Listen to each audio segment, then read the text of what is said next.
الحمدللہ رب العالمین والصلاة والسلام علی محمد الامین. اعوذ باللہ من الشیطان الرجیم. بسم اللہ الرحمن الرحیم. خواتین و حضرات، پچھلی نشست میں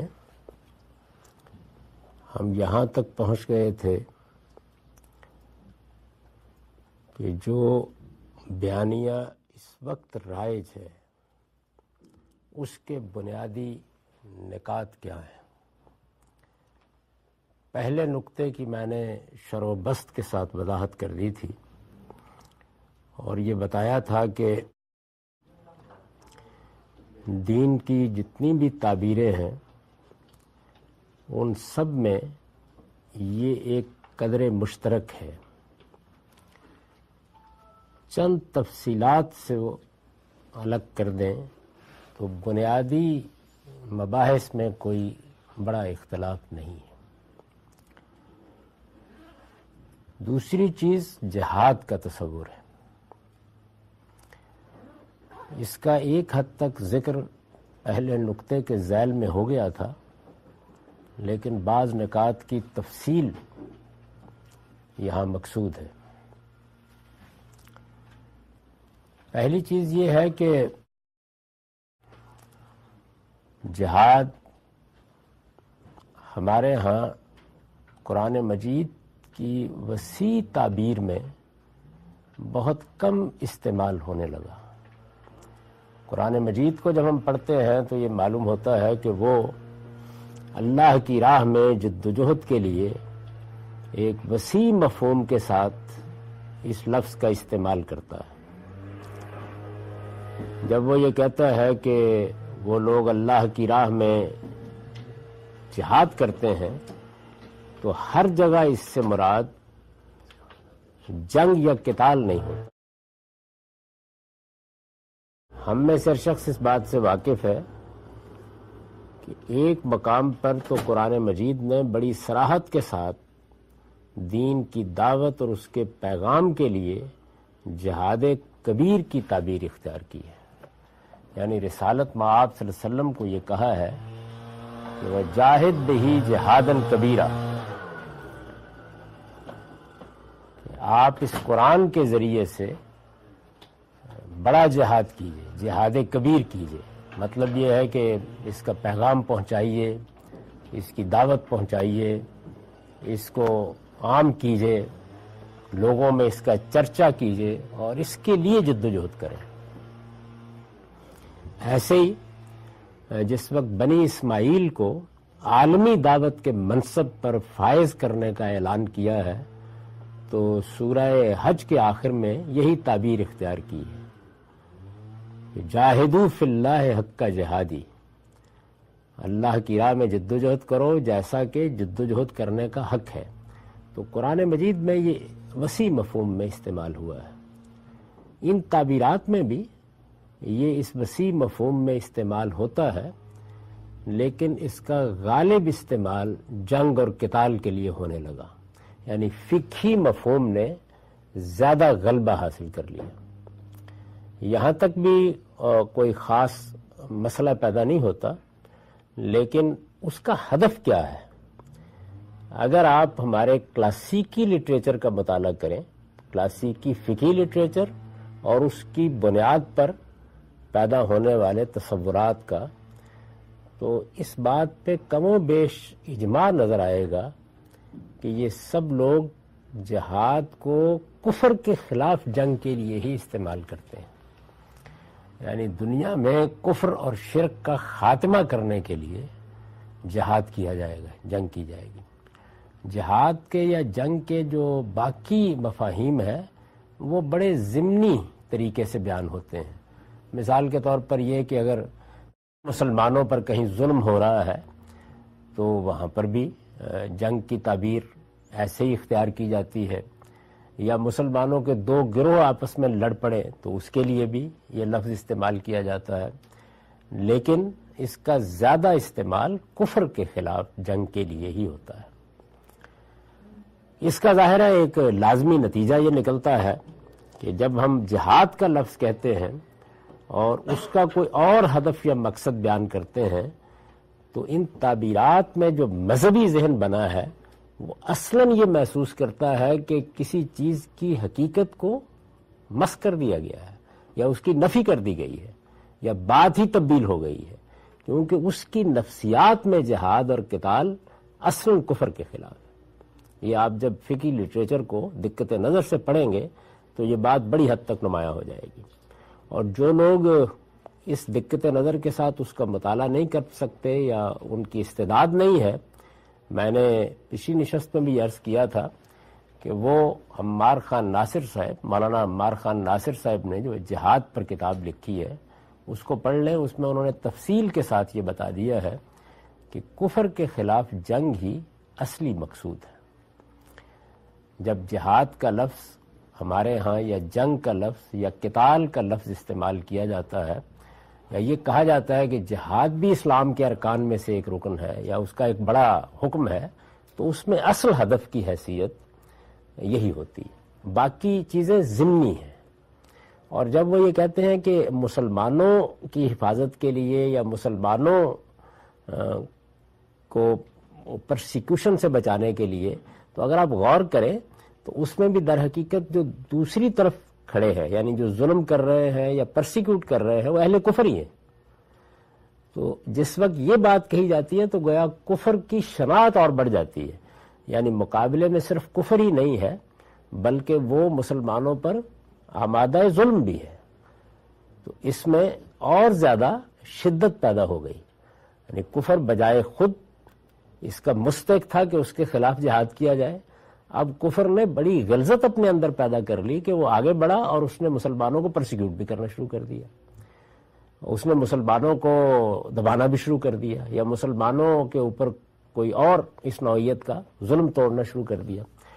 تو جو ہمارا مذہبی ذہن ہے وہ اصل میں اسی جگہ سے لے کر پھر یہ کہتا ہے کہ الکفر ملت واحدہ، یعنی جتنے بھی لوگ محمد الرسول اللہ صلی اللہ علیہ وسلم کو نہیں مانتے وہ سب کے سب اصل میں ان کے منکرین ہیں، اور یہ منکرین ایک ہی ملت ہے، یہ مسیحی ہوں، یہ ہندو ہوں، یہ یہود ہوں۔ پاکستان میں ہم یہ اصطلاح بہت سنتے ہیں، یہود و ہنود، اس سے بھی در حقیقت اسی چیز کو بیان کرنا مقصود ہوتا ہے۔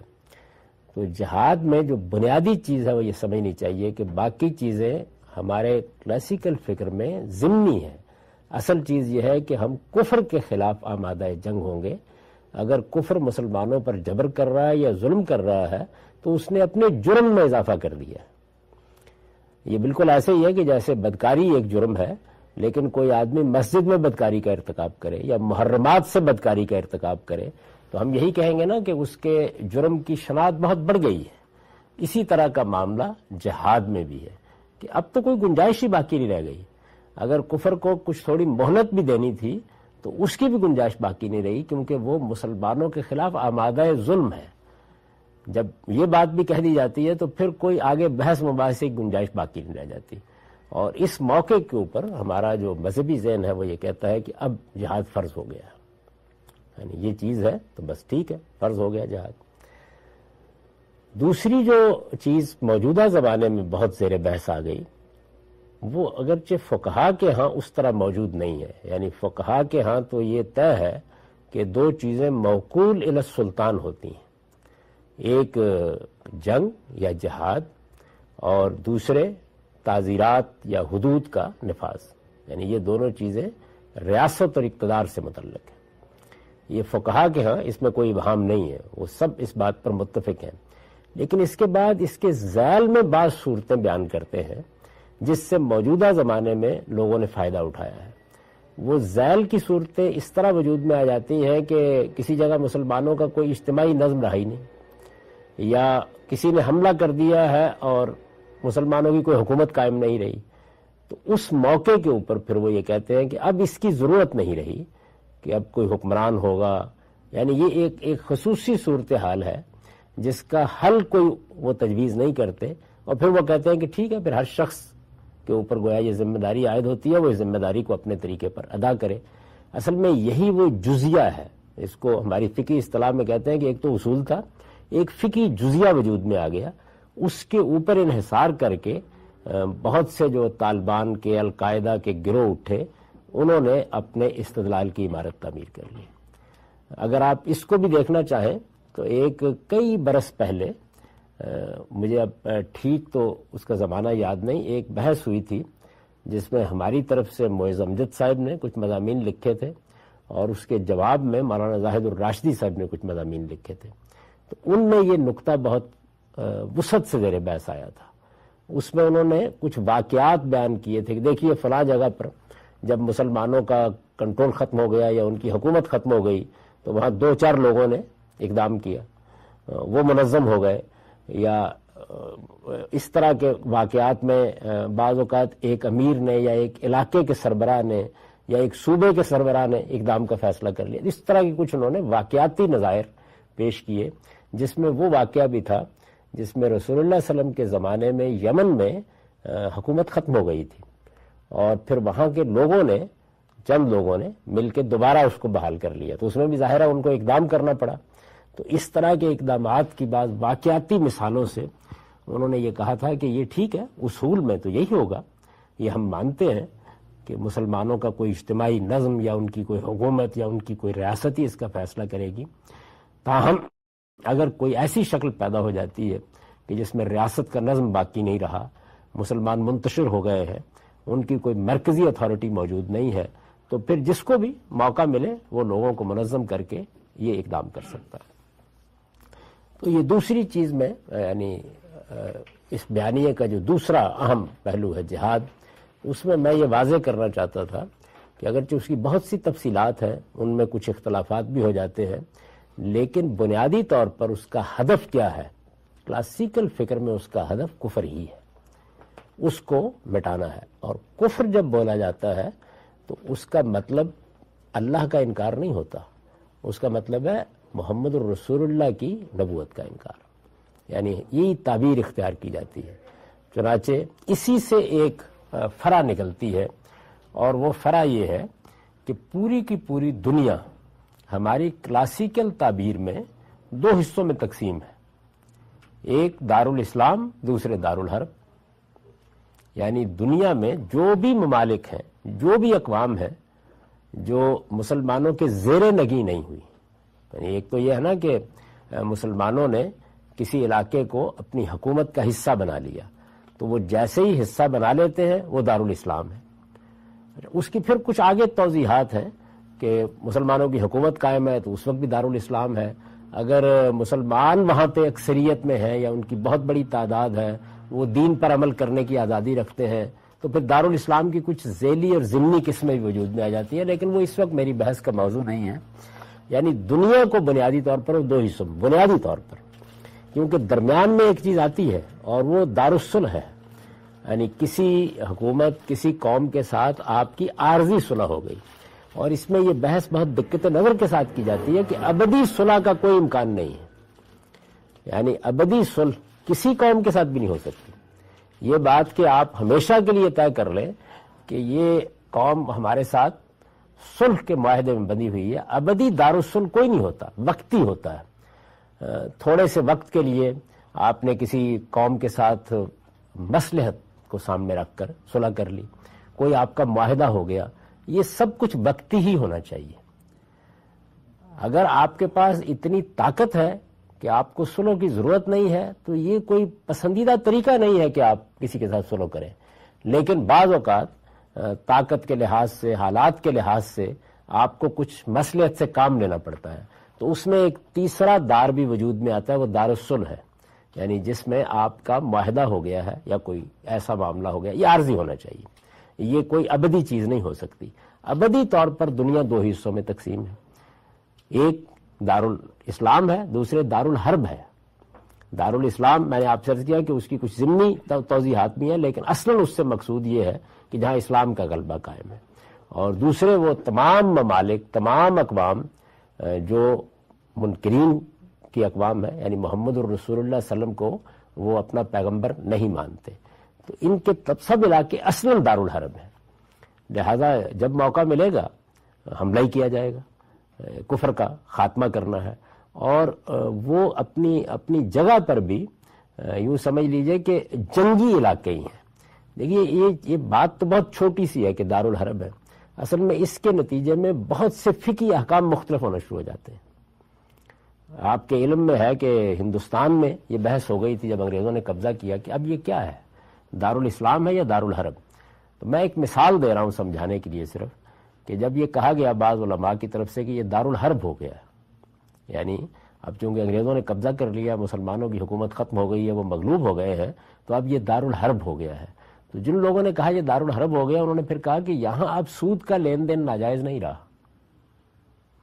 یہاں اگر آپ کسی ناجائز طریقے سے کسی کا مال لے لیں تو وہ حربی کا مال ہے, یعنی وہ ایک ایسے شخص یا ایک ایسی قوم کا مال ہے جو ایٹ وار ہے. دارالحرب کا مطلب یہ ہے کہ اس قوم کے ساتھ آپ ہمیشہ برسر جنگ ہے. جنگ عملاً ہو رہی ہے یا نہیں ہو رہی اس سے بحث نہیں ہے. جنگ عملاً اس وقت ہوگی جب ہمارے پاس طاقت ہوگی, کفر کے استحصال کے لیے جنگ کریں گے. لیکن جنگ عملاً ہو رہی ہے یا نہیں ہو رہی, وہ اپنی فقہی تعبیر کے لحاظ سے دارالحرب ہے. اور دارالحرب میں پھر بہت سی چیزیں جو دارالاسلام میں ناجائز ہیں وہ وہاں جائز ہو جائیں گی. اس لیے کہ اصلاً اس کا مال اور ان لوگوں کی جانیں دونوں مباح. آپ کسی طریقے سے اگر ان کا مال حاصل کر لیتے ہیں, مثال کے طور پر آپ کے اور ان کے درمیان کوئی تجارتی معاملہ ہو رہا تھا, ابھی آپ کا جہاز اترا نہیں تھا, آپ کو 2 جہاز اور بھی مل گئے, تو آپ اگر لے کے ان کو دارالاسلام میں آ جائیں تو یہ مال غنیمت ہے, اس لیے کہ آپ ایٹ وار ہیں. یہ میں نے اس لیے, اس کی بہت سے تفصیلات ہیں جو آپ کو فقہ کی کتابوں میں مل جاتی ہیں, صرف اس لیے توجہ دلائی کہ یہ جو پہلو ہے یہ نگاہ میں رہے کہ دارالحرب کہنے کا مطلب کیا ہو جاتا ہے. اب وہ قوم, اس کے لوگ, اس کی حکومت, ان سب کے ساتھ ہم ایٹ وار ہیں. موجودہ قانون میں بھی جب آپ کسی قوم سے برسر جنگ ہو جاتے ہیں تو بہت سی چیزیں تبدیل ہو جاتی ہیں. مثال کے طور پر آپ کے فضا میں سے جہاز گزر رہے ہوتے ہیں, آپ کے سمندروں میں سے بحری جہاز گزر رہے ہوتے ہیں, تو ایسے موقعوں کے اوپر ان کو روک لینا یا ان میں لدا ہوا مال اتروا لینا یہ جائز ہو جاتا ہے جب آپ ایٹ وار ہوتے ہیں. تو اسی ذیل میں پھر ہمارے فقہا بھی یہ کہتے ہیں کہ اصلاً جتنے بھی غیر مسلم اقوام ہیں یا جتنے بھی غیر مسلم ممالک ہیں وہ اصلاً دارالحرب ہیں. ان کے ہاں کوئی عارضی چیز ہو سکتی ہے, عارضی طور پر اگر آپ نے کوئی صلح کر لی ہے یا اپنی مصلحت کے تحت کوئی معاہدہ کر لیا ہے. چنانچہ اس وقت جو اقوام متحدہ کے منشور پر دستخط کر کے ہم اس میں شامل ہوئے ہیں, اس کو بھی اسی ذیل میں لیا جاتا ہے کہ اقوام متحدہ وجود میں آ گئی, ہماری حکومت نے معاہدات کر لیے, ان معاہدات کے نتیجے میں وہ کچھ بین الاقوامی قوانین کی پابند ہو گئی. تو اس طرح سے بعض لوگ پھر یہ کہیں گے کہ اب ایک طرح سے دارالصلح کی سی صورت ہو گئی ہے, لیکن یہ ایک عارضی صورت ہے. یعنی اقوام متحدہ کے ادارے سے فائدہ اٹھانا یا اس میں شامل ہونا یہ ہماری ایک عارضی ضرورت ہے. اصلاً تو اس سب کچھ کو ختم ہو جانا چاہیے, اس کے اندر یہ میسج پوشیدہ ہے.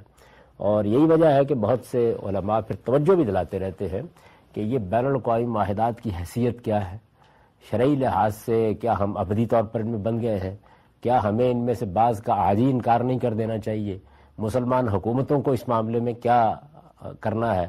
تو یہ جتنی چیزیں ہیں یہ سب پھر اس کی فرع کے طور پر پیدا ہونی شروع ہو جاتی ہیں, اور اس میں بہت سے مسائل ہیں جو زیر بحث آ جاتے ہیں.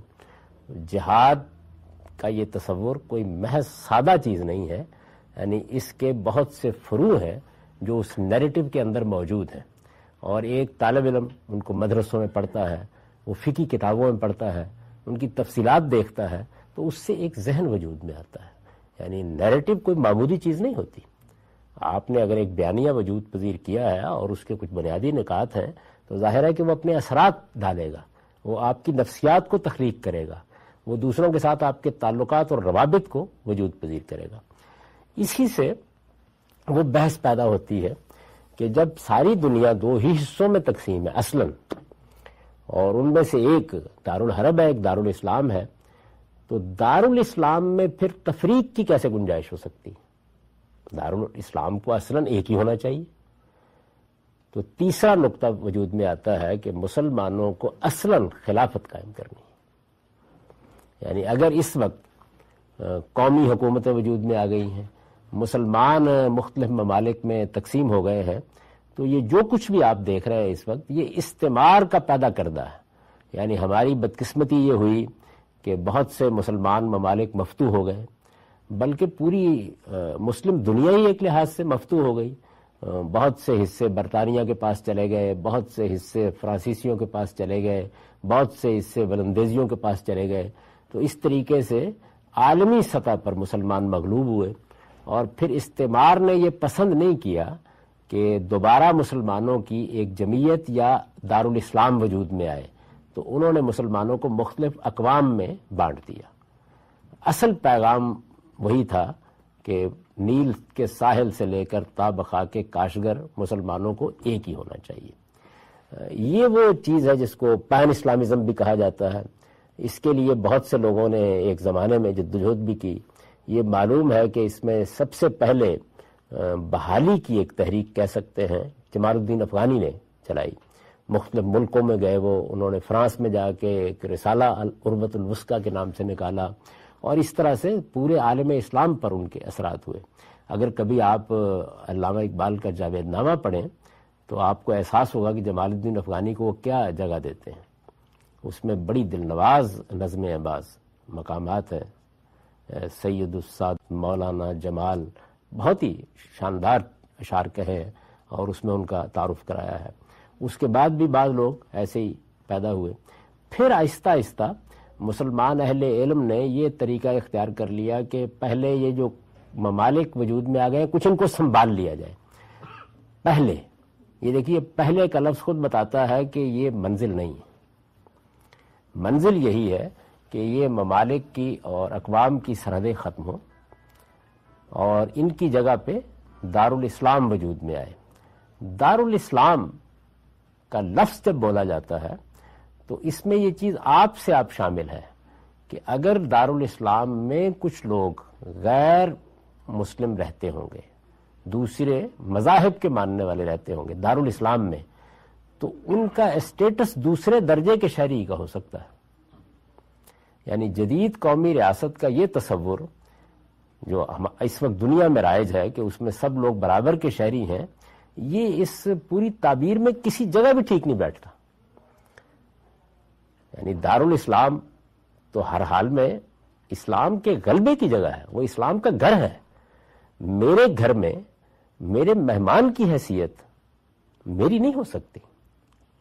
دارالاسلام کے لفظ کو دیکھیے، دارالاسلام کا مطلب یہ ہے کہ یہ مسلمانوں کا گھر ہے، اس میں مسلمانوں کا غلبہ ہے، اس میں مسلمان ہی اصل مالک ہے، یہ زمین مسلمانوں کی ہے. اس میں کسی دوسرے کے لیے یہ حیثیت مانی نہیں جا سکتی کسی طریقے سے کہ وہ ہمارے برابر ہوگا. اس کو ہمارے رحم و کرم پر وہاں رہنا ہے. یعنی دوسرے لفظوں میں یہ کہیے کہ ہمارا اور اس کا رشتہ حاکم اور محکوم ہی کا ہو سکتا ہے، برابر کے شہری کا نہیں ہو سکتا. تو یہ کلاسیکل تعبیر جس وقت دارالاسلام کے تصور کو پیش کرتی ہے تو لازمی طور پر اسی سے پھر وہ چیز پیدا ہوتی ہے کہ دارالاسلام کو ایک ہونا چاہیے، اور یہ ممالک اور یہ قومیں ختم ہو جانی چاہیے. یہ قومی ریاستیں یہ تو اصل میں استعمار نے پیدا کر دی ہیں، اور اس طرح مسلمانوں کی طاقت بھی بانٹ دی ہے. جتنی جلدی ممکن ہو سکے اس سے نجات حاصل کی جائے، اور جو لیڈرشپ یا جو رہنما ان قومی ریاستوں کو قائم کیے ہوئے ہیں وہ اصل میں استعمار کے گماشتے ہیں. یعنی ان کو یا تو شعور نہیں ہے اس بات کا، اور یا ان کو ایجنٹ کے طور پر ہمارے اوپر مسلط کر دیا گیا ہے، ورنہ اصل بات یہی ہے اور اسی کو وجود پذیر ہونا چاہیے. یہ جو دارالاسلام ہے اس کے مقابل میں جو دوسری چیز ہے وہ دارالحرب ہے. تو دارالحرب کے ساتھ پہلی بات تو یہ کہ آپ ایٹ وار ہیں، اور جب آپ ایٹ وار ہیں اور مقصد کفر کو مٹانا ہے تو اس کا پھر لازمی نتیجہ یہ ہوگا کہ آپ اس کو بھی محکوم ہی بنائیں گے. یعنی اس کے ساتھ بھی آپ کا ریلیشن کسی برابر کی قوم یا برابر کے ملک کا قائم نہیں ہو سکتا، اس کی کوئی گنجائش نہیں ہے. ایک دارالصلح جو درمیان میں نے عرض کیا کہ وجود میں آتا ہے، وہ اس سے زیادہ کوئی خدمت انجام نہیں دیتا کہ وہ ایک عارضی نوعیت کی چیز ہے جو کسی مصلحت کے تحت اختیار کر لی گئی ہے. جتنی جلدی ممکن ہو سکے وہاں پر بھی آپ کو اپنا غلبہ ہی قائم کرنا ہے. تو خلافت کے باہر کیا ہوگا؟ ادھر مسلمان الملت الواحدہ، ادھر کفر الملت الواحدہ، ادھر دارالاسلام کی ایک سلطنت، ایک ریاست، یہی چیز ہے کہ جو ہمیں پڑھائی جاتی ہے، یہی ہمیں بتایا بھی جاتا ہے، اسی کے لیے ایک جذبہ بھی پیدا کیا جاتا ہے کہ اصل میں یہی ہونا ہے۔ اور اگر آپ غور کریں تو جس وقت ایک مذہبی ذہن بہت سی چیزوں سے اختلاف کے باوجود علامہ اقبال کو بڑی عزت اور احترام اور عقیدت کی نظر سے دیکھتا ہے، تو وہ یہ ہے کہ وہ یہی پیغام دے رہے ہیں، ایک ہو مسلم حرم کی پاسبانی کے لیے، نیل کے ساحل سے لے کر تا بخا کے کاشگر، اور پھر یہ کہ تو ہے مرغ حرم اڑنے سے پہلے پرفشاں ہو جا، غبار آلودہ رنگ و نسل ہے بالو پت تیرے۔ اسی وجہ سے اقبال بڑا شدید احتجاج کرتے ہیں وطنیت کے جدید تصور پر۔ ان کی جو نظم ہے بانگ درا میں، اس میں انہوں نے بہت سخت باتیں کہیں۔ انہوں نے یہ کہا کہ ان تازہ خداؤں میں بڑا سب سے وطن ہے، جو پیرہن اس کا ہے وہ مذہب کا کفن ہے۔ یعنی اس سے زیادہ سخت بات تو نہیں کہی جا سکتی۔ پوری نظم کو اگر آپ پڑھیں تو وہ یہ بتا رہی ہے کہ یہ قومی وطن سے مراد کیا ہے؟ وطنیت بحیثیت ایک سیاسی تصور۔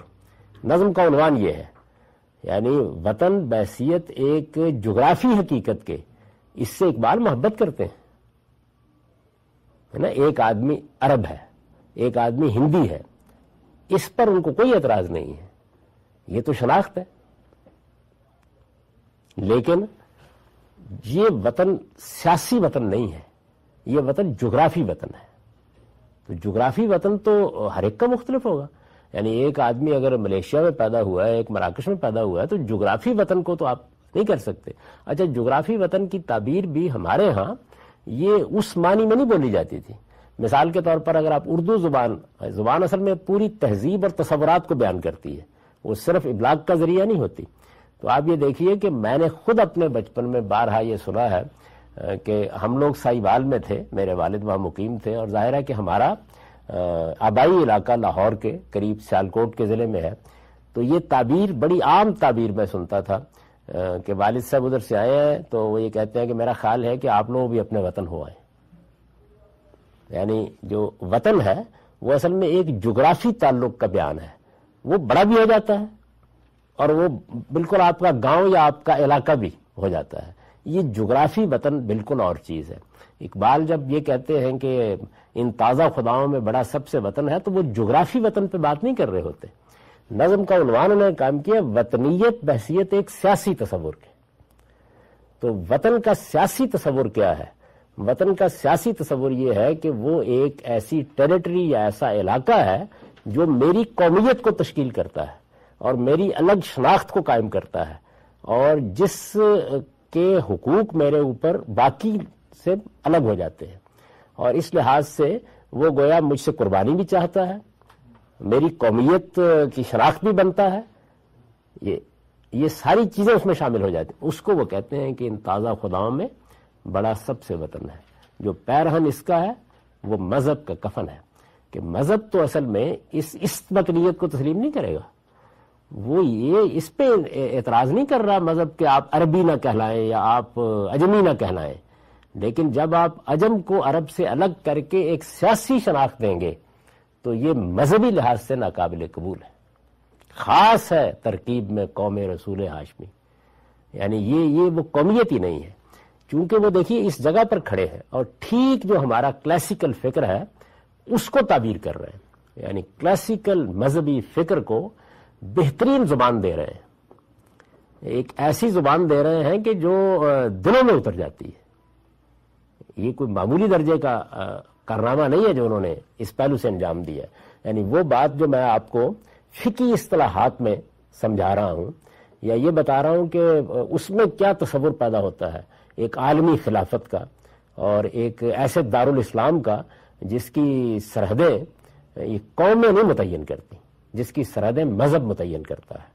یعنی جہاں جہاں اس مذہب کا غلبہ ہوتا چلا جاتا ہے وہاں تک دارالاسلام بھی پھیلتا چلا جاتا ہے۔ وہ کسی ایک جگہ پر بند کوئی چیز نہیں ہے، اس کے باہر نکلنا کوئی جارحیت نہیں ہے، اور اس کے اندر رہنا کوئی مذہبی فریضہ نہیں ہے۔ آپ کے لیے وہ ساری دنیا ہے، ہر ملک کے ماست کے ملک خدائے ماست، یہ ہمارے خدا کا ملک ہے اور اس میں ہم دارالاسلام کی سرحدوں کو ان کی آخر تک، اصل میں تو وہ سارے قرۂ ارض تک جانی ہے، لیکن ابھی سارے قرۂ ارض تک اگر نہیں گئیں تو کم سے کم وہاں تک تو ان کو رہنا چاہیے۔ اس چیز کو سامنے رکھ کر جب یہ جملہ مولانا حسین احمد مدنی کی زبان سے نکل گیا، کیونکہ کانگریس کی اور مسلم لیگ کی اس وقت ایک جنگ تھی، تو انہوں نے کسی موقع کے اوپر کوئی انٹرویو دیتے ہوئے غالباً یا کوئی تقریر کرتے ہوئے یہ کہا کہ اس زمانے میں قومیں اوطان سے بنتی ہیں، یعنی جو قومیت کا مسئلہ ہے کہ جس میں ایک قوم نسل کی بنیاد پر اپنے آپ کو قوم کہتی ہے، تہذیبی یا ثقافتی پس منظر کی بنیاد پر اپنے آپ کو ایک قوم کہتی ہے، یا زبان کی بنیاد پر اپنے آپ کو ایک قوم کہتی ہے، تو انہوں نے یہ کہا کہ اب وطن بھی قومیت، یہ بات اگر آپ علمی لحاظ سے دیکھیں ایک بالکل ٹھیک بات ہے، کیونکہ اس سے پہلے دور حاضر سے پہلے وطن کی بنیاد پر قومیت کا کوئی تصور نہیں تھا، یعنی قومیت یا تو نسل کی بنیاد پر تھی، یا قومیت زبان کی بنیاد پر تھی، یا تہذیبی اور ثقافتی پس منظر کی بنیاد پر تھی۔ یہ جو وطن کی بنیاد پر قومیت ہے، یعنی آپ امریکہ میں آئے ہیں تو آپ امریکہ میں آ کے امریکی قوم بن گئے ہیں، یا ہم پاکستان کے رہنے والے 13 اگست 1947 کو ہندی تھے اور 14 اگست 1947 کی رات ہم پاکستانی ہو گئے، تو یہ جو فرق واقع ہوا ہے یہ وطنی قومیت ہے، یہ دیکھیے یہ وجود میں آئی ہے۔ تو اقبال نے جب یہ دیکھا کہ مولانا حسین احمد مدنی دیوبند کا سب سے بڑا عالم جس کا بر صغیر میں بڑا اثر ہے وہ یہ بات کہہ رہے ہیں، تو پھر انہوں نے وہ اشعار کہے ہیں کہ جن سے زیادہ سخت تنقید ممکن نہیں تھی۔ سرود برسر ممبر کے ملت از وطن است، ممبر پر کھڑے ہو کر یہ فرمایا جا رہا ہے کہ قوم وطن سے بنتی ہے۔ سرود برسر، اس جملے کی جو کاٹ ہے اور جو سختی ہے اس کے اندر، سرود برسر ممبر، یعنی محمد الرسول اللہ کا ممبر آپ کو حاصل ہے ایک عالم کی حیثیت سے، اس ممبر پر کھڑے ہو کر آپ یہ فرما رہے ہیں کہ ملت از وطن است چہ بے خبر ز مقام محمد عربی است۔ آپ محمد عربی کے مقام سے کتنے بے خبر ہیں۔ ایک بڑا شاعر یا ایک بڑا رہنما اس سے زیادہ بڑی بات کیا کہہ سکتا ہے؟ اور پھر نام لے کے کہا ہے دیوبند حسین احمد اینچے بولا جبیست، یعنی یہ بات کون کہہ رہا ہے؟ دیوبند جیسے مدرسے سے، دیوبند جیسے مدرسے سے بھی کوئی عام استاد نہیں، حسین احمد اینچے بولا جبیست، یہ کتنی تعجب کی بات ہے۔ بمصطفیٰ برساں خیشرا کے دی ہماؤست، اگر بہو نہ رسیدی تمام بولا حبیست۔ اپنے آپ کو ان وطنوں سے اور ان چیزوں سے اوپر اٹھاؤ اور محمد عربی صلی اللہ علیہ وسلم تک پہنچو۔ محمد عربی صلی اللہ علیہ وسلم خاص ہے ترکیب میں قوم رسول ہاشمی، وہ تو ایک عالمی خلافت کے دائی ہیں، وہاں پہنچو۔ بمصطفیٰ برساں خیشرا کے دی ہماؤست، اس لیے کہ دین نام ہی محمد الرسول اللہ کے پیغام کا اور آپ کی شخصیت کا ہے۔ اگر بہو نہ رسیدی تمام بولا حبیست، اگر وہاں تک نہیں پہنچے تو یہ جو کچھ بھی آپ کا علم اور دانش اور ترا اور تم تراک اور مسجد اور ممبر ہے تمام بولا حبیست، یہ اصل میں ابو لہب کی سنت ہے۔ تو یہ سخت ترین اشعار انہوں نے کہے اور اس طریقے سے گویا اپنا وہ موقف بیان کیا۔ تو یہ میں آپ سے یہ گزارش کر رہا ہوں کہ یہ ایسا نہیں ہے کہ جن نکات کی طرف میں توجہ دلا رہا ہوں کہ اس سے ایک بیانیہ وجود میں آیا ہے، وہ نکات کوئی صرف مذہبی مدرسوں تک محدود رہے۔ پھر اسی کو سامنے رکھ کر مولانا سید ولی اللہ صاحب مودودی نے وطنی قومیت کے اس تصور کے اوپر وہ تنقیدیں لکھی جو اب آپ کو ان کی کتاب مسئلہ قومیت میں ہی ملتی ہیں، اور جس کے بہت سے پہلو انہوں نے اپنی کتاب مسلمان اور موجودہ سیاسی کشمکش میں بھی واضح کیے ہیں۔ اس میں بھی جو سارا استدلال، یعنی اقبال کی یہ جو بات ہے اس کو انہوں نے پھر نثر میں علمی استدلال کے ساتھ موقت کیا ہے۔ یہ بتایا جاتا ہے کہ بعد میں مولانا حسین مدنی صاحب اور علامہ اقبال کے مابین کچھ غلط فہمی دور ہو گئی، لیکن اس کی اگر آپ تفصیلات پڑھیں تو یہ معلوم ہوتا ہے کہ دونوں جانب سے، یعنی ادھر سے افو درگزر کیا گیا ہے اور ادھر سے کچھ عذر معذرت کی گئی، یعنی یہ نہیں ہوا کہ مسئلہ سلجھ گیا ہے یا علامہ اقبال نے اپنا موقف واپس لے لیا ہے، وہ پوری قوت کے ساتھ اسی چیز کو بیان کر رہے ہیں، اور پھر اس مضمون کو انہوں نے اپنی سب کتابوں میں بیان کیا ہے۔ یعنی آپ کو اس جاوید نامے میں ملے گا. جاوید نامے کا جو آخری حصہ ہے خطاب بجاوید، جس میں انہوں نے اپنے بیٹے کو مخاطب کر کے نصیحتیں کی ہیں، اس کے اندر اگر آپ دیکھیں تو یہی چیز ہے تمام تر جس کو وہ واضح کرنے کی کوشش کر رہے ہیں. اس دراز نفسی سے مقصود یہ تھا کہ آپ یہ سمجھ سکیں کہ یہ خلافت محض ایک لفظ نہیں ہے، بلکہ اس کے پیچھے ایک بڑا گہرا اور قوی استدلال ہے. یعنی اس کے پیچھے پوری فقہ اسلامی کی روایت کھڑی ہے، اور اس وقت لوگ اس طرح کی چیزوں کو اس طرح نہیں سمجھتے. یہ آپ کے علم میں ہے کہ جس وقت خلافت کا الغاء ہوا، یعنی مصطفیٰ کمال اتا ترک نے خلافت کا الغاء کیا، تو یہ مسلمانوں کے لیے ایک بہت بڑا حادثہ بن گیا، اور خاص طور پر ہندوستان میں تو ایک بڑی تحریک چلی، تحریک خلافت. انگریز مستشرقین نے اس زمانے میں یہ نکتہ پیدا کیا کہ اس کے اوپر آپ کیا ماتم کر رہے ہیں، آپ لوگوں کے ہاں تو آپ کی فقہ میں یہ بات لکھی ہوئی ہے کہ مسلمانوں کا خلیفہ صرف قریشی ہو سکتا ہے، تو ترک تو قریشی نہیں ہے. تو یہ آپ کے علم میں ہے کہ اس زمانے میں مولانا ابوالکلام آزاد جیسے عبقری شخص نے پھر وہ خطبہ دیا جو بعد میں تحریری شکل میں بھی شائع ہوا مسئلہ خلافت کے عنوان سے، اور اس میں انہوں نے یہ بتایا کہ نہیں، ایسی کوئی چیز نہیں ہے، یہ تو اصل میں ایک خبر تھی جو رسول اللہ نے اپنے بعد کے زمانے میں دی تھی.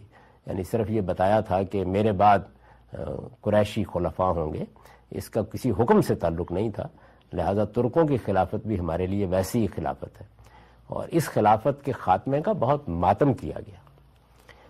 اس میں یہاں تک مسلمان چلے گئے کہ وہ انگریزوں پر سمجھتے تھے کہ چونکہ ہم ان کی نوآبادیات ہیں، ہم سے ٹیکس لیا جاتا ہے، ہمارے بلبوتے کے اوپر یہ عظیم برطانیہ عظمیٰ کی سلطنت قائم ہے، تو ہم دباؤ ڈال سکتے ہیں کہ ہماری اس خلافت کو ختم نہ کیا جائے. یہ ہمارے لیے گویا یوں سمجھ لیجئے کہ ایک مذہبی چیز ہے. یعنی خلافت محض ایک سیاسی انتظام نہیں ہے، بلکہ اس سے زیادہ ایک مذہبی چیز ہے. تو تیسری چیز جو ہے وہ خلافت، وہ اصل میں یہاں سے پیدا ہوتی ہے. یعنی اس کا پورا جو پس منظر ہے اس کو بہت اچھی طرح ذہن نشین کر لینا چاہیے کہ اس کے ساتھ نہ صرف یہ کہ علم وابستہ ہے، فقہ وابستہ ہے، اسلامی قانون کی روایت وابستہ ہے، بلکہ اس سے آگے بڑھ کر اس دور میں بعض جلیل القدر مفکرین جیسے جمال الدین افغانی یا علامہ اقبال یا مولانا سید نور اللہ مودودی ہے، انہوں نے اس کو ایک بڑا مسئلہ بنا دیا ہے اور اس کو پیش کیا ہے، اور بڑی طاقتور زبان میں پیش کیا ہے جو دلوں کو گرماتی بتایا انہوں نے. اگرچہ پھر میں وہی گزارش عرض کروں گا کہ بعض اوقات ایسا ہوتا ہے کہ اختلاف اصل میں کسی تدبیر میں ہو رہا ہوتا ہے. مثلا خلافت کی تحریک جب چلائی جا رہی تھی تو مولانا محمد علی جوہر سب کے محبوب تھے، یعنی وہ مسلمانوں کے اس وقت ایک بڑے لیڈر سمجھے جاتے تھے. وہ تحریک چلا رہے تھے، اور تحریک اس جوش جذبے کے ساتھ چلا رہے تھے کہ بولی اماں محمد علی کی جان بیٹا خلافت پہ دے دو. یعنی خلافت پہ جان دینے کے لیے مسلمانوں کو منظم کیا جا رہا تھا، اور ہندوستان بھر میں ایک بہت بڑی تحریک چل رہی تھی. کبھی آپ کو موقع ملا ہو، مولانا سید ابو اللہ صاحب مودودی جب کبھی اپنی جماعت کا پس منظر کو بیان کر کے تعارف کراتے ہیں تو ہمیشہ تحریک خلافت سے شروع کرتے ہیں. بلکہ جب 1971 کے انتخابات میں شکست ہو گئی تو کچھ دن بعد وہ ایک بڑی صدمے کی چیز تھی، بالکل خلاف توقع ہوا. جماعت اسلامی اور مولانا مودودی کا خیال یہ تھا کہ 70 سے کم نشستیں تو کسی طرح بھی نہیں آئیں گی، اگر ہم حکومت نہیں بنا رہے ہوں گے تو ہم ایک بڑی قوت ہوں گے پارلیمنٹ کے اندر. لیکن بالکل سفایا ہو گیا، یعنی کچھ باقی نہیں رہا. تو کوئی 10-15 دن کے بعد جب کچھ سنبھل گئی صورتحال تو مولانا سید ابو اللہ صاحب مودودی نے شریف پارک میں ایک تقریر کی. وہ تقریر چھپی ہوئی ہے اور ایک مفصل تقریر ہے، آپ اس کو پڑھیے تو وہ جماعت اسلامی کا اور اپنا پورا پس منظر بیان کرتے ہوئے یہیں شروع کرتے ہیں. یعنی تحریک خلافت نے در حقیقت پہلی مرتبہ وہ احساس پیدا کیا کہ اب مسلمانوں کے احیاء کے لیے ایک طویل جدوجہد کرنا پڑے گی. پہلے تو یہ خیال تھا کہ بس ہم ایک تحریک چلائیں گے اور خلافت کو بچا لیں گے. تو علامہ اقبال اب یہاں تدبیر میں اختلاف کر رہے ہیں، یعنی تصور ان کا بھی وہی ہے، تدبیر میں اختلاف کر رہے ہیں. اور وہ یہ کہہ رہے ہیں کہ خلافت کی کرنے لگا تو گدائی، خریدے نہ ہم جس کو اپنے لہو سے. یہ دیکھیے، خریدے نہ ہم جس کو اپنے لہو سے، مسلمان کو ہے ننگ وہ بادشاہی. یہ انگریزوں سے بھیک مانگ کے ہم کو خلافت نہیں لینی، اس سے وہ اختلاف کر رہے ہیں، اس کو لہو سے خریدنا. چنانچہ اس زمانے میں جو ایک بڑی تحریک اٹھی مسلمانوں کے اندر علامہ عنایت اللہ مشرقی کی تحریک، خاکسار تحریک جس کو کہتے ہیں، اس نے پورے دین کی تعبیر اسی لہو کے حوالے سے کی. یعنی یہ بات کہ کسی علاقے میں حق سلطنت کیسے قائم ہوتا ہے. مثلا آج ہم یہ کہتے ہیں کہ وہاں کی اکثریت اگر کسی قوم کی ہے تو اس کو حق ہے. میں مثال دے رہا ہوں بات سمجھانے کے لیے. انہوں نے کہا نہیں، تاریخ میں کسی قوم نے خون کتنا دیا ہے اس کی مقدار طے کرے گی کس کا حق ہے. تو اس وجہ سے ہندوستان میں عددی اکثریت ہندوؤں کی ہے، لیکن ہندوستان کی وحدت کے لیے خون کس نے دیا؟ وہ ہم نے دیا ہے. تو اس کی بنیاد پر انہوں نے بر صغیر کی سب سے بڑی عسکری تحریک اٹھائی. بہت کم لوگ جانتے ہیں. اگر کبھی آپ کو شوق ہو تو جانباز مرزا نے 4 جلدوں میں خاکسار تحریک کی تاریخ لکھی ہے. اس سے آپ کو اندازہ ہو سکتا ہے کتنی بڑی تحریک تھی. اتنی بڑی تحریک تھی کہ 9 لاکھ باقاعدہ ممبر تھے اس کے ہندوستان میں اس زمانے میں، اور اس میں جی ایم سید اور نواب بھوپال جیسے لوگ شامل تھے، اور ایک عسکری روح گویا لوگوں کے اندر انہوں نے پھونک دی تھی. اس میں بھی ہدف کیا تھا؟ یہی عالمی خلافت کا قیام. وہ چپ راست کرتے تھے، باقاعدہ پریڈ ہوتی تھی، اور ایسی غیر معمولی طاقت پیدا کر دی. خود علامہ مشرقی بارہا ایسا ہوا کہ وہ تاخیر سے پہنچے تو اس میں کوڑوں کی سزا دی جاتی تھی، تو انہوں نے بھی اپنی پیٹھ پر کوڑے کھائے. ایک عام آدمی کے طریقے پر انہوں نے منظم کر دیا لوگوں کے. اس کے لیے بعد ایسے قواعد ضوابط بنائے گئے. اچھا، پھر عام آدمی سے اس کا رشتہ قائم کرنے کے لیے انہوں نے خدمت کو ایک سمبل یا علامت بنا دیا.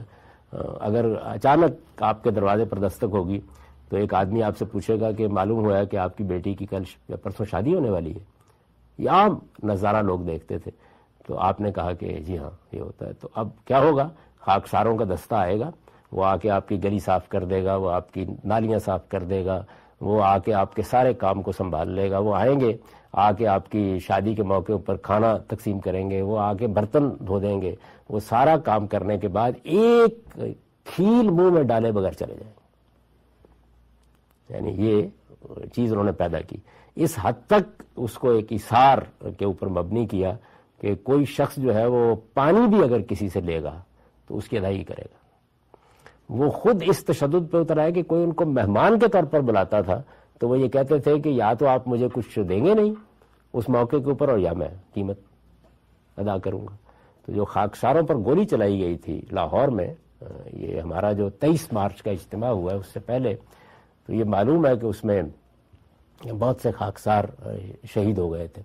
تو اس میں ایک خاکسار اس حال میں اس کی میت اٹھائی گئی کہ اس کے حال میں وہ اس زمانے کا ایک ٹکا پکڑا ہوا تھا، اور وہ کسی عورت کو جو پانی پلانے آئی تھی، اصل میں وہ دینا چاہ رہا تھا کیونکہ اس نے منہ میں پانی ڈال دیا تھا اس کے.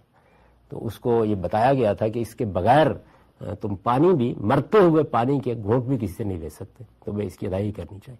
تو ایک بڑی، میں نے صرف یہ اس لیے عرض کیا کہ اسی چیز نے کہ مسلمانوں کا نظم دوبارہ بحال ہو اور خلافت دوبارہ قائم ہو. یہ محمد علی جوہر کو اقبال ایک طرف تنقید کر رہے ہیں. تدبیر کے لحاظ سے محمد علی کے اور ان کے درمیان ایک زمانے میں بہت تلخی بھی ہو گئی. یعنی محمد علی وہاں آئے، علامہ اقبال اسلامیہ کالج کے سیکرٹری تھے انجمن کے، تو علامہ اقبال نے یہ خیال کر کے کہ یہ بچوں کو بھی تحریک میں شامل کریں گے، چھٹی کر دی تاکہ رابطہ نہ ہو سکے. تو محمد علی کا اس پہ رد عمل ہوا بہت، اور بلکہ انہوں نے بعد میں بہت سخت بعض الفاظ بھی کہے. انہوں نے کہا کہ اقبال تم نے ہمیں مسلمان کیا اور اب خود کافر ہو گئے ہو. تو یہ صورتحال بھی ہوئی، یعنی سیاسی اختلاف میں بعض موقعوں کے اوپر. لیکن آپ وہ دیکھیے محمد علی کی وفات کے اوپر اقبال نے جو نظم لکھی ہے، سوئے جنت رفت زار آہے کہ پیغمبر گزشت، وہ فلسطین میں مدفون ہے. تو انہوں نے کہا کہ محمد علی جنت میں اسی راستے سے گئے ہیں جس راستے سے پیغمبر معراج پر گئے تھے. سوئے جنت رفت زار آہے کہ پیغمبر گزشت. اور وہ اس میں بڑے خوبصورت اشعار ہیں، بانگ درا میں ہے، کبھی نکال کے پڑھیے. شہ پرے زاگو زگن در بندے قید و سید نیز تین سعادت قسمت شاہین و کردان. یعنی یہ کیا کوئی بہت اسیر رہتے ہیں نا محمد علی، ادھر گرفتار ہوئے ادھر نکلے. تو انہوں نے کہا کہ یہ کبھی کسی نے دیکھا ہے کہ چیل کو اور کووں کو کسی نے گرفتار کیا ہو؟ یہ تو شاہین کی قسمتی ہوتی ہے نا کہ اس کو پکڑ لیتے ہیں اور گرفتار کرتے ہیں. تو بڑی عقیدت. آپ دیکھیں مولانا سید ابو اللہ صاحب مودودی بھی، میں نے تو مولانا سید ابو اللہ صاحب مودودی کو آخری زمانے میں دیکھا ہے. یہ آخری زمانے کا حوالہ اس لیے دے رہا ہوں کہ اس وقت تک آدمی بہت میچور ہو چکا ہوتا ہے. اور جو بچپن کی یا جوانی کے زمانے کی عقیدتیں اور اس طرح کی چیزیں ہیں وہ اس طرح نہیں ہوتی. تو دو شخصیات ایسی تھیں کہ جن کے معاملے میں مولانا سید ظفر اللہ صاحب مودودی کے ہاں یعنی آنکھوں کی بالکل چمک تبدیل ہو جاتی تھی ذکر کرتے ہوئے. ان میں ایک مولانا محمد علی جوہر بھی تھے. تو یہ میں نے اس لیے تھوڑا سا آپ کو بتایا کہ یہ معاملہ جس کو اب ہم داعش کہہ کے یا اور چیزیں کہہ کے رد کر دیتے ہیں، یہ اتنا معمولی سا معاملہ نہیں ہے. یہ اس تیسرے نقطے کی وضاحت تھی کہ خلافت بنیادی طور پر کیا اہمیت رکھتی ہے، اس کے پس منظر میں کیا استدلال ہے، اور وہ کتنی غیر معمولی چیز ہے، یعنی وہ کہاں سے اٹھی ہوئی ہے. اور اب جب ہم یہ کہتے ہیں کہ خلافت بحال ہونی چاہیے یا فلاں صاحب اب مسلمانوں کے خلیفہ ہو گئے ہیں یا ایک چھوٹے سے علاقے میں اس کا احیاء کر کے ہم آگے بڑھ رہے ہیں، تو اس کے پیچھے جو موٹیویشن کی اور تحریک کی قوت ہے وہ اس ذہن کے لیے کتنی غیر معمولی ہے جس کی ساری پرورش اس علم میں ہوئی. وہ کتنی غیر معمولی چیز ہے، اس کے لیے پھر وہ سب کچھ کرنے کو تیار ہو جاتے ہیں. اس کے بعد جو چوتھا نقطہ ہے اس بیانیے میں، وہ اس دارالاسلام کے اندر مسلمانوں کے ساتھ معاملہ کرنے کا نقطہ نظر ہے. یعنی یہ تو میں نے عرض کر دیا کہ غیر مسلموں کا جہاں تک معاملہ ہے اس میں تو کوئی اور رشتہ ہے ہی نہیں سوائے اس کے کہ وہ محکوم ہے. وہ ہماری سلطنت میں ہوں گے تو محکوم ہوں گے، وہ اگر باہر ہیں تو انہیں محکوم بنانا ہے. اسی لیے دارالحرب ہے نا.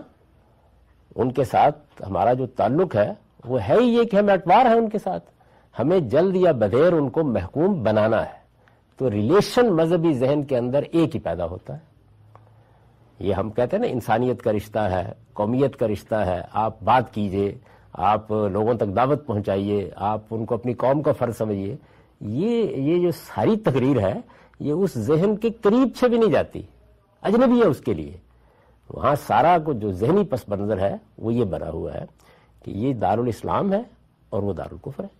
دارالکفر اصل میں دارالحرب ہے. ہم ان کے ساتھ برسر جنگ ہیں. جب ہمارے پاس طاقت ہوگی تو اندر کے لوگوں کو محکوم ہونا چاہیے، باہر کے لوگوں کو محکوم بنائیں گے. اسی بنیاد کے اوپر میں نے توجہ دلائی ہے یہ کہ مذہبی ذہن موجودہ قومی ریاست کو اپنی نفسیات میں تسلیم ہی نہیں کرتا سرے سے. یعنی اس کے ہاں اس کا کوئی تصور ہی نہیں.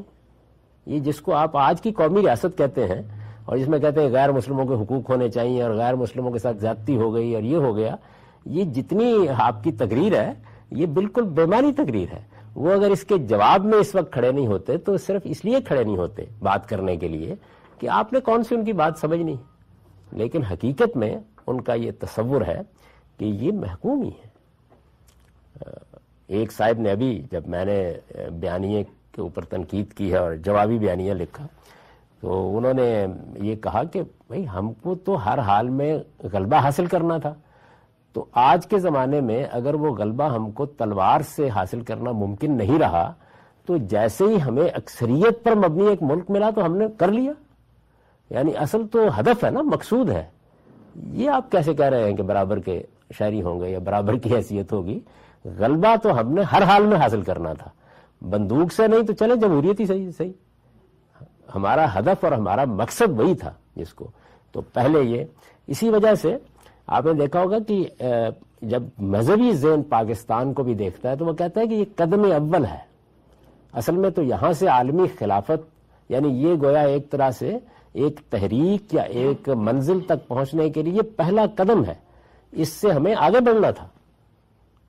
ہم تو یہی الجھ کے رہ گئے. یعنی مذہب کی بنیاد پر ایک ملک وجود میں آئے اور پھر وہ پوری دنیا تک اپنی سرحدیں پھیلاتا چلا جائے. تو پاکستان محض ایک جغرافیے کا نام نہیں ہے بلکہ پاکستان ایک ایسی تحریک کا نام ہے کہ جس کو اصل میں پوری دنیا کو مفتوح کرنا تھا. اب وہ کیسے کرنا تھا وہ ایک بالکل الگ چیز ہے. تو چوتھی جو چیز ہے وہ یہ ہے کہ جو مسلمان، غیر مسلموں کے بارے میں نے عرض کر دیا وہ باہر ہے یا اندر ہے، ان کے ساتھ بنیادی تعلق ایک ہی ہے. جو مسلمان ہیں، اب یہ جو ہمارا پورا فقہی پس منظر ہے وہ اس میں حکومت جب قائم ہوتی ہے تو حکومت قائم ہونے کا ایک پولیٹیکل سائنس میں آپ مطالعہ کرتے ہیں. یعنی آپ یہ کہتے ہیں کہ چونکہ انسان کے پاس اختیار ہے اور اس کا وہ سوء استعمال کرتا ہے، اس کے نتیجے میں جان مال آبرو کے خلاف تعدی وجود میں آتی ہے، تو اس وجہ سے انسان نے اس مسئلے کو حل کرنے کے لیے ایک طرح کا ایک کانٹیکٹ سا وجود میں آ گیا، اور اس سے یہ حکومتیں پہلے قبائلی سطح پر بنی، پھر آہستہ آہستہ سلطنت عام میں بدلی، پھر منظم ہو گئی تاکہ انسان کو امن فراہم کیا جا سکے۔ تو بنیادی طور پر امن اور انسان کے جو بنیادی انسانی حقوق ہیں ان کی حفاظت کے لیے حکومتیں وجود میں آئی ہیں۔ لیکن یہاں نوعیت بالکل مختلف ہے۔ یہاں پر جب حکومت وجود میں آتی ہے تو وہ اصلاً کس لیے وجود میں آتی ہے؟ وہ اصلاً اقامت دین کے لیے وجود میں آتی ہے۔ یعنی حکومت کے وجود میں آنے کا اصلی مقصود یہ ہے کہ وہ دین کو مسلمانوں پر قائم کرے اور مسلمانوں کو منظم کر کے دین کو دنیا پر قائم کرے۔ تو حکومت کا جو اصلی مقصود ہے وہ یہاں یہ نہیں ہے محض کہ وہ امن فراہم کر دے، یہ کرے، یہ بھی ایک مذہبی فریضہ ہے، لیکن اصلاً وہ اقامت دین کے لیے وجود پذیر ہوتی ہے۔ تو چنانچہ اس کی یہ فرع ہے، اس تصور کی یہ فرع ہے کہ جو لوگ مسلمان ہونے کا اقرار کر کے اس حکومت کے اندر موجود ہیں ان کو پھر اسلام کے تمام احکام پر رضاکارانہ عمل تو کرنا ہی ہے، نہیں کریں گے تو حکومت کو حق حاصل ہے کہ ان پر دین نافذ کریں، اور وہ ہر جزیے میں کرنے کا حق رکھتی ہے، یعنی عبادات کا معاملہ ہو یا دوسرے احکام کا معاملہ ہو۔ اس وجہ سے جیسے ہی مذہبی حکومت وجود میں آتی ہے، ہمارے موجودہ دور میں بھی یہ دیکھیے کہ محمد بن عبد الوہاب کی تحریک کے نتیجے میں سعودی عرب میں وجود میں آئی، اس کے بعد امام خمینی کی قیادت میں ایران میں وجود میں آئی، پھر ملا عمر کی قیادت میں افغانستان میں 5 سال رہی، 7 سال رہی، وہ ایک الگ بحث ہے، لیکن بہرحال وجود میں آئی۔ تو دور حاضر میں یہ 3 مذہبی حکومتیں وجود میں آئی ہیں، تینوں نے یہی کیا ہے۔ تینوں میں ایک ایک چیز اسلامی احکام کی ایک فہرست جو پوری ہے، جس کو ایک فقیہ طے کر دیتا ہے تو اس کا نفاذ کیا جائے گا۔ یعنی اگر مثال کے طور پر ایک مذہبی پولیس کا آدمی آپ کو وضو کرتے ہوئے غلط دیکھتا ہے تو وہ آپ کے پیٹھ پر کوڑا رسید کر سکتا ہے کہ آپ ٹھیک کریں اپنے وضو کو۔ عورتیں، ابھی آپ داعش کے بارے میں یہ پڑھ رہے ہوں گے کہ وہاں پر انہوں نے ایک خاتون کا بیان کر رہے ہیں، BBC پر بھی موجود ہے، کہ وہ گھر سے نکلتی ہے، اس کا میاں اس سے یہ کہتا ہے کہ تم نقاب اوڑھو گی تو پھر میں لے جا سکتا ہوں، اس کی وجہ یہ ہے کہ ورنہ کارروائی ہوگی ہمارے خلاف۔ تو وہ جا کے ریستوران میں بیٹھتی ہے تو وہاں وہ نقاب اٹھا دیتی ہے کھانا کھانے کے لیے، تو ریستوران کا مالک بھاگتا ہوا آتا ہے اور وہ یہ کہتا ہے کہ آپ رائے کرم نقاب لے لیں، کیونکہ ورنہ ابھی وہ لوگ اگر آ گئے تو کارروائی کریں گے۔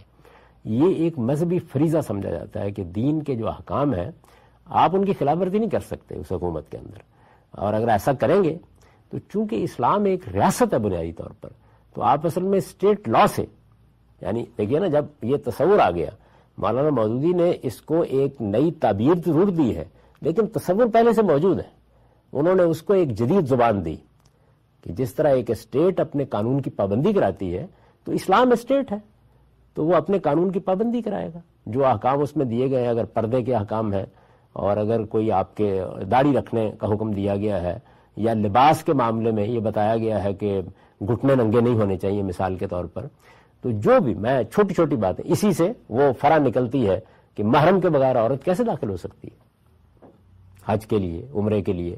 تو یہ جتنی قانون سازی ہے وہ اس اصول پر کی گئی ہے کہ کسی جگہ پر بھی جب ایک اسلامی حکومت قائم ہو جاتی ہے تو اسلامی حکومت کا مقصد ہی یہ ہے کہ وہ دین کو قائم کر دے، اقامت دین کے مقصد سے قائم کی جاتی ہے۔ اس نے غیر مسلموں کو محکوم بنا کے رکھنا ہے اور مسلمانوں کو دین کا پابند بنا کے رکھنا ہے، دین کا پابند بنا کے رکھنا ہے۔ اس کے بغیر ملت انتشار کا شکار ہو جائے گی۔ آپ اگر آزادی دے دیں گے لوگوں کو تو اس آزادی کے نتیجے میں تو بہت سے لوگ خلاف ورزی کرنا شروع کر دیں گے۔ اگر ایک محلے کے اندر سے بازار میں شاپنگ کرنے والی ایک خاتون نے نقاب اوڑھا ہوا ہے اور دوسری نہیں اوڑھا ہوا ہے تو وہ تو ترغیب دے رہی ہے اس کو، تو اس لیے اس نے اپنی مرضی سے اوڑھا ہوا ہے، اس کو ریاست نقاب پہنوائے گی۔ یعنی یہ ہو نہیں سکتا کہ آپ اس چیز کو گوارا کر لیں کہ آپ دین کے کسی حکم کی، ہاں البتہ دین کے کسی حکم کی خلاف ورزی گھر کی 4 دیواری کے اندر ہو رہی ہے تو وہ ہماری جورسڈکشن نہیں ہے. اس کے معاملے میں وہ یہی کہتے ہیں کہ اس میں حضرت عمر نے بھی ایک مرتبہ غلطی کی تھی تو ان کو توجہ دلا دی تھی ایک آدمی نے. مشہور واقعہ سنایا جاتا ہے نا کہ انہوں نے دیکھا کہ شراب نوشی کی مجلس اور گانا بجانے کی آواز آ رہی ہے تو انہوں نے دیوار پھلانگی اور وہ اندر چلے گئے. تو اس آدمی نے کہا کہ آپ مجھے غلط کام سے روکنے کے لیے آئے ہیں, آپ نے خود دین کے 3 احکام کی خلاف ورزی کر دی. تو یہ اگر کبھی آپ کو دلچسپی ہو تو اس روایت کے اوپر مولانا امین احسن اصلاحی کی تنقید پڑھنے کی چیز ہے. تو خیر میں تو اس وقت صرف یہ گزارش کر رہا ہوں کہ اسلامی حکومت کا جو ریلیشن بنتا ہے یا دارالاسلام کے نظم کا یا خلافت کا دوسرے لفظوں میں کہیے جو تعلق بنتا ہے وہ تعلق اقامت دین کا تعلق ہے, نہ کہ امن و امان قائم کرنے والی ایک حکومت کا تعلق ہے. وہ بنیادی طور پر اس اصول کے اوپر اپنی پوری قوم کو منظم کرے گی. یہ 4 نکات ہیں جن کی میں نے وضاحت کر دی ہے. اس کے بعد اب اگلی نشست میں باقی چیزیں کریں گے. آپ کوئی سوال پوچھنا چاہیں تو پوچھ لیں. اقول قولی ھذا واستغفر اللہ لی ولکم ولسائر المسلمین.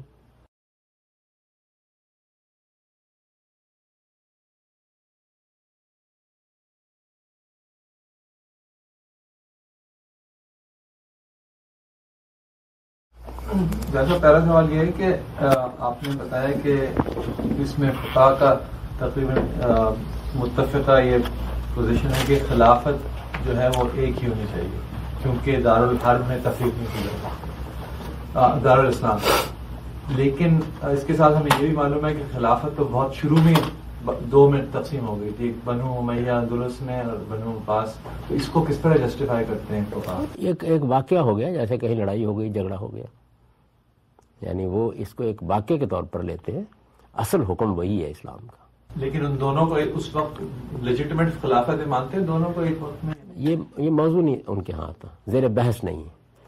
اور زیر بحث نہ ہونے کی ایک وجہ وہ ہو سکتی ہے جو مثلا آپ ہو سکتا ہے بیان کر دیں کہ نہیں ان فقہا نے اس کو اہمیت نہیں دی یا ان کے نزدیک یہ مسئلہ نہیں تھا. ایک دوسرا زاویہ یہ بھی ہو سکتا ہے کہ چونکہ اس وقت جنگ و جدال کی فضا تھی بنو امیہ بنو عباس کے مابین, تو فقہا نے اس وقت یہ مناسب نہیں سمجھا کہ اب مزید مسئلے کو خراب کیا جائے. تو ایک لحاظ سے جیسے یہ بات گوارا کر لی گئی کہ ظالم حکمران, بڑی دیر بعد گوارا کی گئی ہے, پہلے فقہا احتجاج کرتے رہے علماء کہ ظالم حکمران کی حکومت کے خلاف بھی بغاوت نہیں کی جائے گی. پہلا جو 100 سال ہے وہ تو بغاوتوں ہی کا ہے, خوارج اسی سے پیدا ہوئے ہیں. یعنی پہلے یہ کوئی تصور نہیں تھا کہ غیر عادل حکومت کو گوارا کیا جائے گا. وہ ایک الگ بحث ہے, وہ میں ان اپنے لیکچرز میں کر چکا ہوں اور تفصیل بتا چکا ہوں جو خوارج پر اور شیعہ تحریک پر میں نے دیے ہیں. اس میں آپ اندازہ کر سکتے ہیں کہ ہمارے پہلے دور کا اگر کوئی خلافت یا حکومت یا سربراہ حکومت معیار پر نہیں رہا تو رد عمل کیا تھا اس معاملے میں.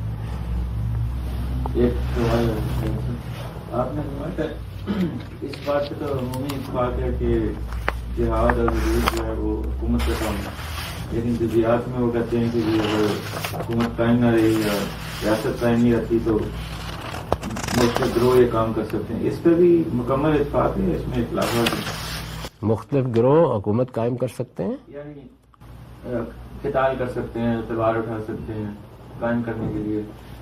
اس میں اتفاق ہے؟ وہ اصل میں خروج آ جاتا ہے نا اس کے اندر. نہیں, اس میں اتفاق نہیں ہے. اس میں یہ بیان کیا جاتا ہے کہ امام ابو حنیفہ تک تو صورتحال یہی تھی, لیکن بعد کے زمانوں میں پھر جب پے در پے خروج ناکام ہوئے اور مسلمانوں کا خون بہا تو پھر اس چیز کو ناجائز قرار دے دیا گیا بربنائے مصلحت.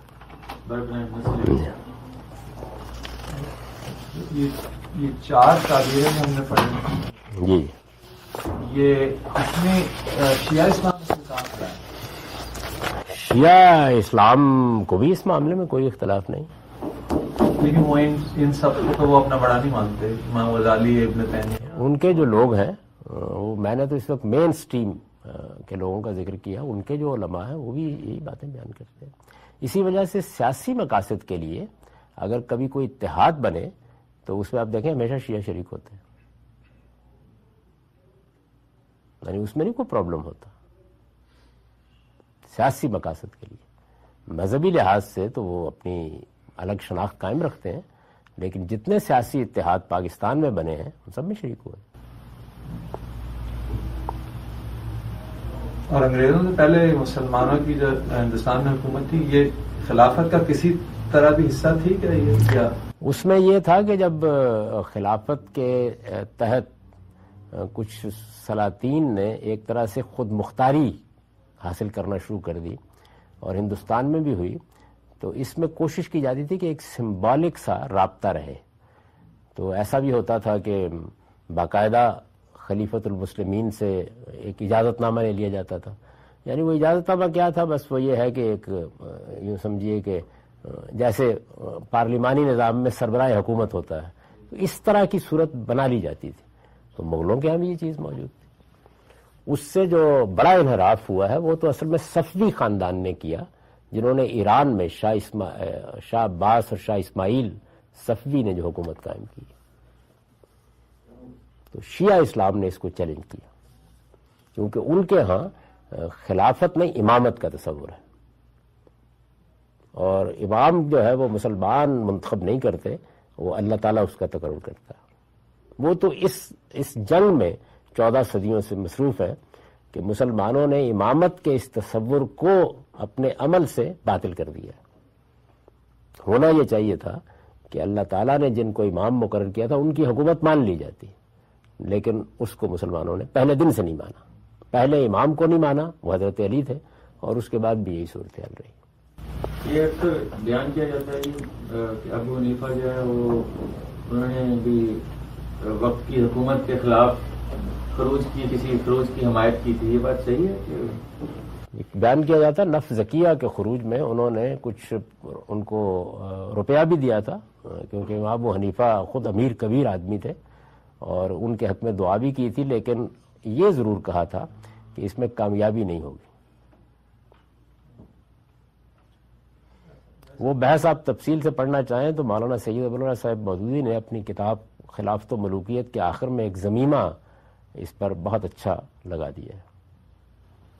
خاکسار تحریک جس کا آپ نے ذکر کیا، یہ اپنے آپ کو بطور مذہبی تحریک پیش کرتے تھے یا ایک عوامی؟ نہیں، مذہبی تحریک کرتے تھے. انہوں نے تذکرہ کتاب لکھی پہلے، جس میں اسلام کی اصلی انٹرپریٹیشن پہلے کی. صاحب آپ نے ابھی فرمایا تھا کہ جو ایک بار خلافت قائم ہو جائے تو پھر ریاست کا حق ہوتا ہے کہ وہ اسلام کی صحیح روح کو متعارف کرائے اپنے جورسڈکشن کے اندر، اور اس کے لیے اگر کوئی وضو بھی کر رہا ہے حالت اس کو تمام احکام کا نفاذ کرے. اس کے برعکس آپ ہی کی ایک بیان میں آپ نے کہا تھا کہ جب اسلامی ملک یا ریاست ہو تو اس کے اندر خلافت ہو، تو صرف دو چیزیں ہیں. نہیں، اس وقت تو میں اس پر گفتگو نہیں کر رہا کہ میں کیا کہتا ہوں. اس وقت موضوع یہ ہے کہ جو مذہبی بیانیہ موجود ہے اس کو سمجھا جائے. اس پر میں کوئی تنقید نہیں کر رہا، میں نے تو کوئی تنقید کی بات کی نہیں ابھی تک. یہ میں بتانے کی کوشش کر رہا ہوں کہ ان کا استدلال کیا ہے، وہ بیانیہ کیا ہے، وہ کیسے اس کو بیان کرتے ہیں. یہ بیان وہ تو اگلا موضوع ہے. جو پاکستان کی موومنٹ تھی جس کو مسلمان موومنٹ بھی کہا جاتا تھا، اس کا اس سے کیا تعلق ہوا؟ بیکاز وہ تو پھر اس عمومی جو کنسنسس ہے اس کے خلاف ہوئی نا، بیکاز وہ تو ایک دنیا میں حکومت کی بات کر رہے ہیں اور یہ ایک ملک قائم کرنے کی بات ہے. اس کو پہلا قدم قرار دیتے تھے. یعنی جو اس وقت کے قائدین کے وہ یہ کہتے تھے کہ پہلے قدم پر تو ہندوستان کے اندر دارالاسلام کو الگ کیا جائے. یعنی ایک شکل تو یہ تھی کہ ہندوستان کی پوری حکومت حاصل ہو جائے، تو پھر ہندوؤں کے ساتھ آپ کا تعلق کیا قائم ہوتا؟ حاکم اور محکوم کا. یہ ممکن نہیں رہا، تو اس سے یہ بات نکلی. یعنی ایک میں اس وقت قائد اعظم کا مقدمہ نہیں بیان کر رہا، وہ بالکل الگ ہے. یعنی مذہبی ذہن کہاں سے دیکھتا ہے اس معاملے کو؟ تو ان کے نزدیک اب دارالاسلام وجود میں آ رہا ہے. دارالاسلام دارالحربی تو ہوتا ہے، اس وجہ سے دنیا میں 2 ہی قومیں ہیں. یہ آپ اس میں ایک غلط فہمی ہے نا، کبھی پڑھیے. ایک جدید سیاسی لوگ ہیں جو قیادت کر رہے ہیں، وہ یہ ساری باتیں اپنے سیاسی پس منظر میں کہہ رہے ہیں. ان کا استدلال بھی بالکل اور ہے، وہ اور جگہ پہ کھڑے ہو کے بات کر رہے ہیں. جب یہ عمل ہو رہا ہے تو مذہبی ذہن اس کو ایڈجسٹ کرتا ہے، وہ اپنے تصور میں ایڈجسٹ کرتا ہے.